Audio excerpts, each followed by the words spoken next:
Saya mau minta bagian saham. Itu ternyata negosiasi di lapangan golf itu jauh lebih murah daripada naik klub. Bagi komisaris di periode saudara, kalau pertemuan-pertemuan yang kaitannya dengan golf bersama antara direksi misalnya dengan pihak-pihak lain yang punya kepentingan sebetulnya dengan proses pengadaan, itu bagaimana menurut direksi Dewan Komisaris? Ini soal pribadi ya. Saya dulu paling benci main golf, Pak. Oke, silakan. Saya melarang semua orang Pemda tidak boleh main golf karena kita kerja terlalu banyak. Tapi ketika saya masuk ke Pertamina, saya baru menyadari semua orang minyak dari Amerika, Chevron, Exxon ngajak main golf terus. Saya kan malu, Pak, nggak bisa mukul, Pak. Saya terpaksa pergi sekolah golf supaya bisa menemani mereka. Karena misalnya saya nego dengan Exxon, saya mau minta bagian saham.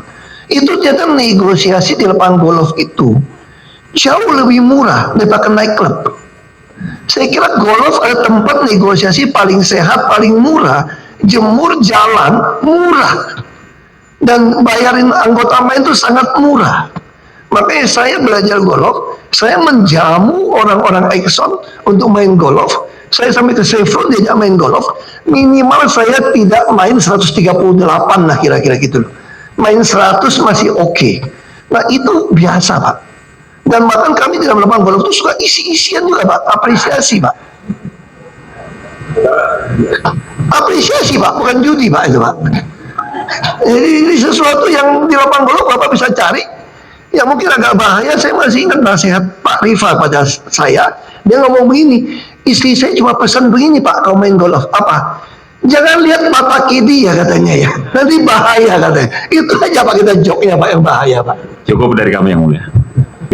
Ini saya ingin menanyakan aja ya penegasan ya. Tadi masih di poin 10 huruf A ini keterangan saudara ini ada dua nama, namanya Pak Joko Priyono dan Pak Masud Kamil, dua-duanya mantan direksi pada anak perusahaan Pertamina Holding ya, satu KPI, satu BPN. Ini istilah saudara sebut di sini yang sudah dicopot ini. Ini ada persoalan nggak dengan dua orang ini sehingga kemudian ini disebut sebagai mantan yang sudah dicopot ini? Ya.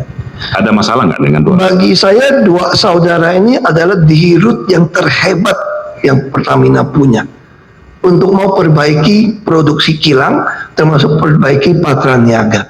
Makanya saya sangat senang dengan mereka. Semua yang saya arahkan dia kerjakan, termasuk soal editif. Pak Mahfud ini lebih baik dipecat daripada dia tanda tangan kalau ada penyimpangan pengadaan. Makanya saya bilang ini adalah salah satu terbaik yang kita punya.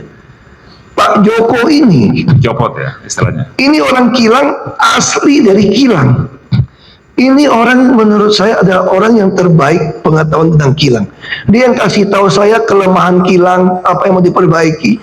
Ketika dia dicopot, saya pun mau nangis, saya telepon dia. Dia bilang gini, Pak, udahlah Pak, saya di Jogja saja, kerja las saja Pak. Saya pikir BUMN ini keterlaluan. Mencopot orang yang bukan meritokrasi. Kenapa orang yang mau lakukan, saya lakukan, dicopot. Ini orang terbaik Pak Joko itu. Makanya saya tulis dicopot. Makanya saya selalu bilang sama Pak Jaksa, kenapa saya mau lapor ke Jaksa? Periksa tuh sekalian BUMN. Periksa tuh presiden bila perlu.